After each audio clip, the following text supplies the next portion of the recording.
जय हिंद दोस्तों। तो आइए आज हम लोग जीके जीएस का सेट नंबर 5 करेंगे। 20 क्वेश्चन है इसमें। तो आइए शुरू करते हैं। पहला क्वेश्चन है, भारतीय राष्ट्रगान पहली बार गाया गया था। भारतीय राष्ट्रगान पहली बार कब गाया गया था और कहाँ गाया गया था, ये सब जानेंगे। तो यहाँ पर देखना है कि भारतीय राष्ट्रगान पहली बार गाया गया था।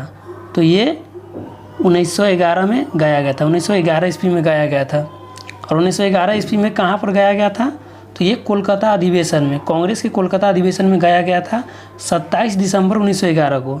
27 दिसंबर 1911 को गाया गया था कोलकाता में। और इस कोलकाता अधिवेशन की अध्यक्षता कौन कर रहे थे? पंडित विशन नारायण धर कर रहे थे। और राष्ट्रगान क्या होता है? जनगण मन। राष्ट्रगान जनगण मन। इसको गाने में कितना समय लगता है? 52 सेकेंड। और संक्षिप्त में अगर गाया जाए तो 20 सेकेंड लगता है। और राष्ट्रगान को भारत के राष्ट्रगान के रूप में कब अपनाया गया था? तो 24 जनवरी 1950 ईस्वी को। 24 जनवरी 1950 ईस्वी को अपनाया गया था। अब अगला प्रश्न देखेंगे। अगला प्रश्न है 2 नंबर। भारत में श्वेत क्रांति के जनक माने जाते हैं। भारत में श्वेत क्रांति के जनक कौन माने जाते हैं? तो यहाँ पर ऑप्शन में है डॉक्टर वी कुरियन यानी कि वर्गीज कुरियन, एस राव, श्री SK भारद्वाज, श्री मोरारजी देसाई। तो इसका आंसर क्या हो जाएगा? इसका आंसर हो जाएगा डॉक्टर वी कुरियन। वी यानी कि वर्गीज कुरियन। इन्हें मिल्क मैन ऑफ इंडिया के नाम से भी जाना जाता है। दूध उत्पादन से संबंधित है यह श्वेत क्रांति, और इन्हें मिल्क मैन ऑफ इंडिया के नाम से जाना जाता है। तो आंसर क्या हो जाएगा अपना? ए हो जाएगा, ऑप्शन ए, वर्गीज कुरियन। अब अगला प्रश्न देखेंगे। अगला प्रश्न है सम्राट अशोक जिसने 40 वर्षों तक भारत में राज किया की राजधानी का उस समय नाम क्या था? तो यहाँ पर हो जाएगा, ऑप्शन में है ए तक्षशिला, बी बोधगया, सी पाटलिपुत्र, डी सारनाथ। तो इसमें आंसर क्या हो जाएगा अपना? पाटलिपुत्रा हो जाएगा। पाटलिपुत्रा उस समय नाम था। और मौर्य वंश से संबंधित है यह। अशोक जो है मौर्य वंश से संबंधित है। अशोक के पिता का नाम क्या था? बिंदुसार था। बिंदुसार। और बिंदुसार के पिता का नाम चंद्रगुप्त मौर्य था। अब अगला प्रश्न देखेंगे।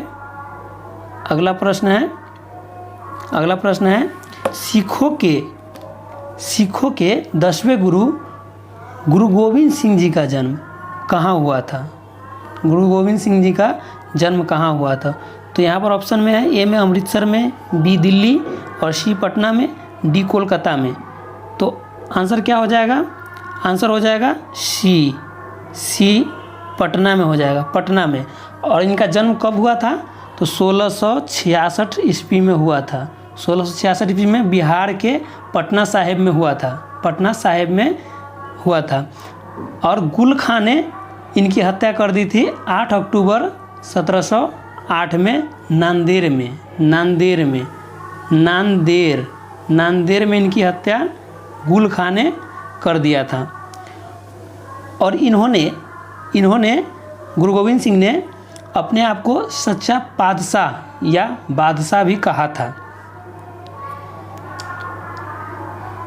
अगला प्रश्न देखेंगे। अगला प्रश्न है प्रश्न संख्या 5। निम्नलिखित में से कौन एक हिंदुस्तानी शास्त्रीय गायक है? तो ए में है गीता चंद्रन, बी में है लीला सैमसन, सी में है गंगूबाई हंगल, डी में है स्वप्न सुंदरी। तो आंसर क्या हो जाएगा हमारा? Gangubai Hangal, option C. Leela Samson censor board की अध्यक्ष रह चुकी है। और लीला सैमसन भरतनाट्यम में निपुण थी। लीला सैमसन जो है भरतनाट्यम में निपुण थी। और स्वप्न सुंदरी कुचिपुड़ी नृत्य से संबंधित है। स्वप्नसुरी कुचिपुड़ी नृत्य से संबंधित है। आंसर इसका क्या हो जाएगा? गंगूबाई हंगल। अगला प्रश्न देखेंगे। अगला प्रश्न है प्रश्न संख्या 6। प्रश्न संख्या 6 है, कोलंबो से अल्मोड़ा तक व्याख्यान निम्नलिखित में से किसके अनुभवों पर आधारित है? तो इसका आंसर क्या हो जाएगा? कोलंबो से अल्मोड़ा तक स्वामी विवेकानंद हो जाएगा। स्वामी विवेकानंद हो जाएगा आंसर, स्वामी विवेकानंद। और एनी बेसेंट द्वारा लिखा गया पुस्तक कौन सा है? कॉमनवेल और न्यू इंडिया और कॉमनवेल लिखा गया है। और स्वामी विवेकानंद जी का जो पुस्तक लिखा गया है उसका नाम क्या है?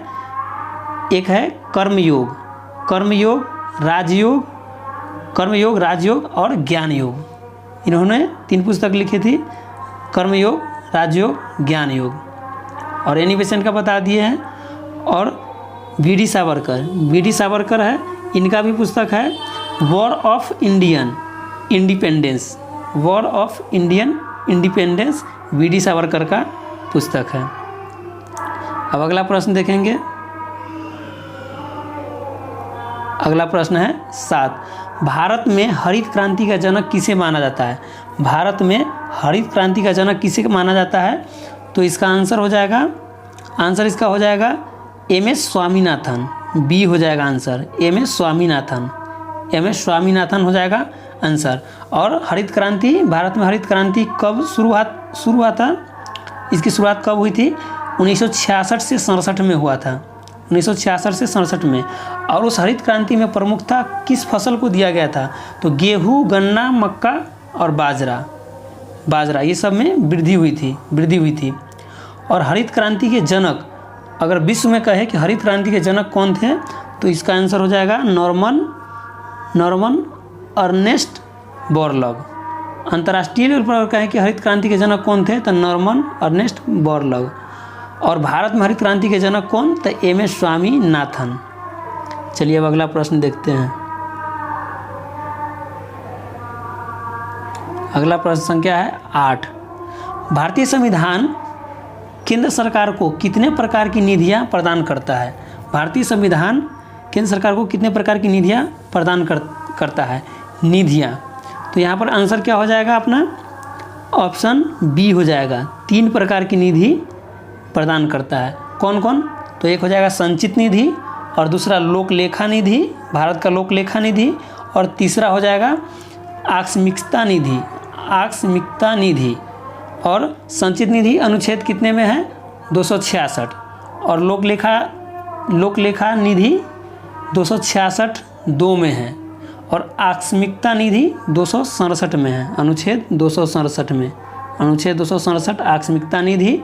और संचित निधि हो गया 266, और लोक लेखा निधि ये हो गया 266 का 2 हो जाएगा, 266 का 2। अब नेक्स्ट प्रश्न देखेंगे। नेक्स्ट प्रश्न है, निम्नलिखित में से कौन सी प्रमुख नदी एक पूर्व की ओर बहने वाली नदी नहीं है? क्वेश्चन यहाँ पर सही से पढ़ना होगा। यहाँ कह रहा है कि पूर्व की ओर बहने वाली नदी नहीं है, यानी कि पश्चिम की ओर बहने वाली नदी है। तो ये जितना जो इसमें नदी है, कृष्णा, गोदावरी, कावेरी, ये सब, ये तीनों नदियाँ पूर्व की ओर बहने वाली है। और ये नर्मदा है, ये पूर्व की ओर बहने वाली नहीं है, पश्चिम की ओर बहने वाली नदी है। और पश्चिम की ओर बहने वाली और कौन कौन सी नदी है? तो नर्मदा हो गया, लूनी हो गया, माहे, साबरमती, ये सब पश्चिम की ओर बहने वाली नदी है। और नर्मदा नदी को गुजरात और मध्य प्रदेश की जीवन रेखा भी कहा जाता है। गुजरात और मध्य प्रदेश की जीवन रेखा भी कहा जाता है। और यह नर्मदा नदी विंध्य और सतपुरा पर्वतमाला के बीच बहती है। विंध्य और सतपुरा पर्वतमाला के बीच बहती है। चलिए अब अगला प्रश्न देखते हैं। अगला प्रश्न है प्रश्न संख्या 10, नागरहोल राष्ट्रीय उद्यान किस राज्य में स्थित है? नागरहोल राष्ट्रीय उद्यान किस राज्य में स्थित है? तो इसका आंसर हो जाएगा डी, कर्नाटक में है। नागरहोल राष्ट्रीय उद्यान कर्नाटक में है। 1988 में इस राष्ट्रीय उद्यान को, नागरहोल राष्ट्रीय उद्यान को राष्ट्रीय उद्यान का दर्जा मिला था। 1988 में राष्ट्रीय उद्यान का दर्जा मिला था नागरहोल को। इसे ही राजीव गांधी राष्ट्रीय उद्यान के नाम से भी जाना जाता है। चलिए अब अगला प्रश्न देखेंगे। 1940 में गठित अंतरिम सरकार में डॉक्टर राजेंद्र प्रसाद किस विभाग के मंत्री थे? तो इसका आंसर हो जाएगा डॉक्टर राजेंद्र प्रसाद खाद्य एवं कृषि विभाग के मंत्री थे। खाद्य एवं कृषि विभाग के, और अन्य जो दिया गया ये सब भी जान लेंगे। ये रक्षा है, रक्षा मंत्रालय कौन था? रक्षा मंत्री कौन था? बलदेव सिंह।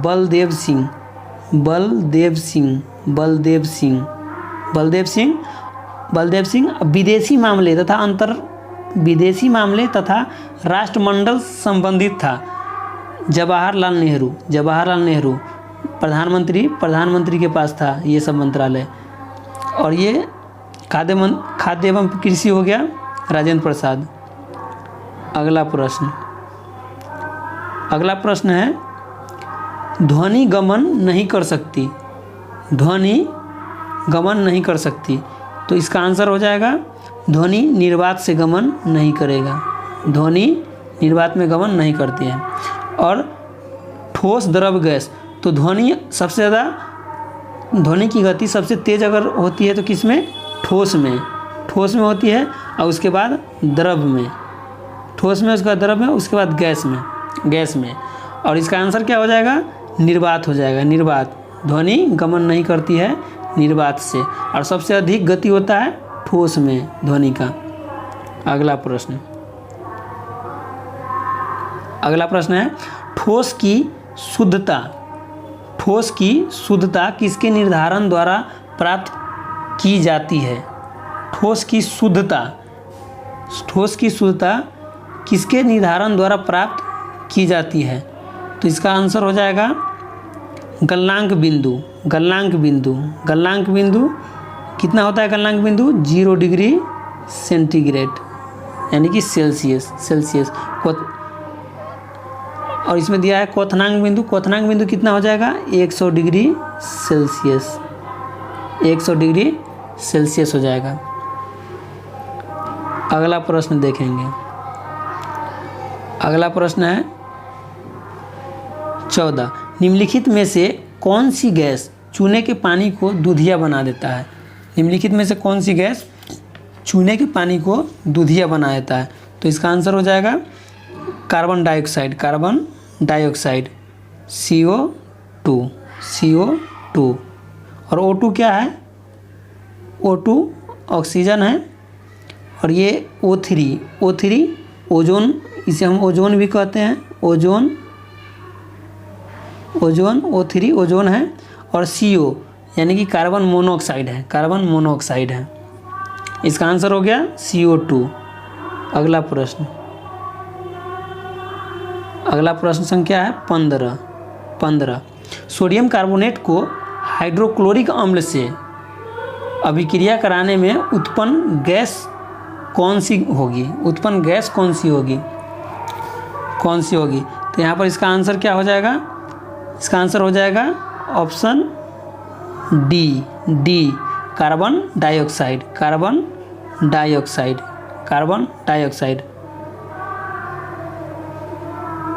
डाइऑक्साइड हो गया। अगला प्रश्न देखेंगे।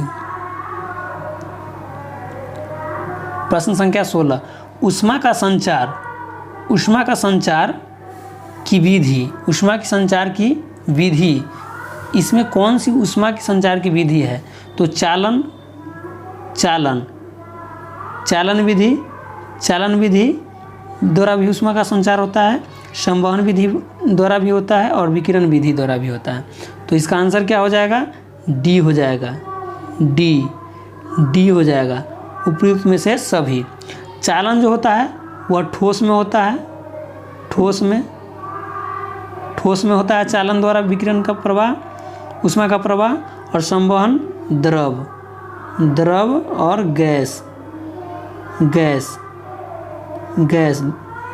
संवहन होता है द्रव और गैस में, और विकिरण होता है सूर्य की प्रकाश में। सूर्य की प्रकाश जो पृथ्वी पर आती है तो विकिरण माध्यम से ऊष्मा का संचार करती है, और संवहन द्रव और गैस में, और चालन ठोस में। अब अगला प्रश्न देखेंगे, प्रश्न संख्या 17। ऊष्मा के संचार की किस विधि में पदार्थ के अणु एक स्थान से दूसरे स्थान तक स्वयं नहीं जाते हैं? स्वयं नहीं जाते हैं, तो इसका क्या हो जाएगा आंसर? इसका आंसर हो जाएगा चालन। चालन में ऊष्मा के संचार के समय इसके अणु जो होते हैं एक स्थान से दूसरा स्थान नहीं जाते हैं। और इसमें संवहन किस में होता है? तो द्रव और गैस में संवहन विधि द्वारा ऊष्मा संचार होता है। और विकिरण विधि द्वारा अभी बताए हैं पीछे कि विकिरण विधि द्वारा सूर्य से प्रकाश जो आती है पृथ्वी पर, वह विकिरण विधि द्वारा ऊष्मा संचार करती है। तो आंसर क्या हो जाएगा इसका? चालन विधि। अगला प्रश्न देखेंगे, ट्रेन टू पाकिस्तान पुस्तक निम्नलिखित में से किसने लिखी थी? ट्रेन टू पाकिस्तान पुस्तक किसने लिखी थी? तो इसका आंसर क्या हो जाएगा? खुशवंत सिंह। ऑप्शन डी, खुशवंत सिंह हो जाएगा। अगला प्रश्न देखेंगे, अगला प्रश्न है प्रश्न संख्या 19। विंग्स ऑफ फायर पुस्तक के लेखक कौन है? विंग्स ऑफ फायर पुस्तक के लेखक कौन है? तो इसका आंसर हो जाएगा विंग्स ऑफ फायर के लेखक कौन है? तो APJ अब्दुल कलाम आज़ाद है यहाँ पर, और ये बी में है अब्दुल कलाम। APJ अब्दुल कलाम हो जाएगा। आंसर क्या हो जाएगा? APJ Abdul Kalam, B. इसमें सही से पढ़ना होगा क्योंकि यहाँ पर अबुल कलाम आज़ाद है और यहाँ अब्दुल कलाम है। अब्दुल कलाम यानी कि APJ अब्दुल कलाम है, ये APJ अब्दुल कलाम। नेक्स्ट प्रश्न, ये लास्ट प्रश्न है इस सेट का लास्ट प्रश्न। भारत एक खोज पुस्तक अहमदनगर किला जेल में कारावास के दौरान लिखी गई थी। भारत एक खोज के लेखक कौन थे? तो यहाँ आंसर हो जाएगा जवाहरलाल नेहरू द्वारा लिखा गया ये पुस्तक है। भारत एक खोज जवाहरलाल नेहरू द्वारा लिखा गया पुस्तक है। जवाहरलाल नेहरू हो जाएगा इसका आंसर। और स्वामी विवेकानंद जी का पुस्तक बताए थे अभी, कौन सा बताए थे? कर्मयोग। स्वामी विवेकानंद कर्मयोग, राजयोग और ज्ञान योग, ये सब पुस्तक स्वामी विवेकानंद जी द्वारा लिखा गया है। सुभाष चंद्र बोस जी नारा दिए थे दिल्ली चलो का, तुम मुझे खून दो मैं तुम्हें आज़ादी देता हूँ। ये नारा दिए थे सुभाष चंद्र बोस। और अगला सेट कल करेंगे।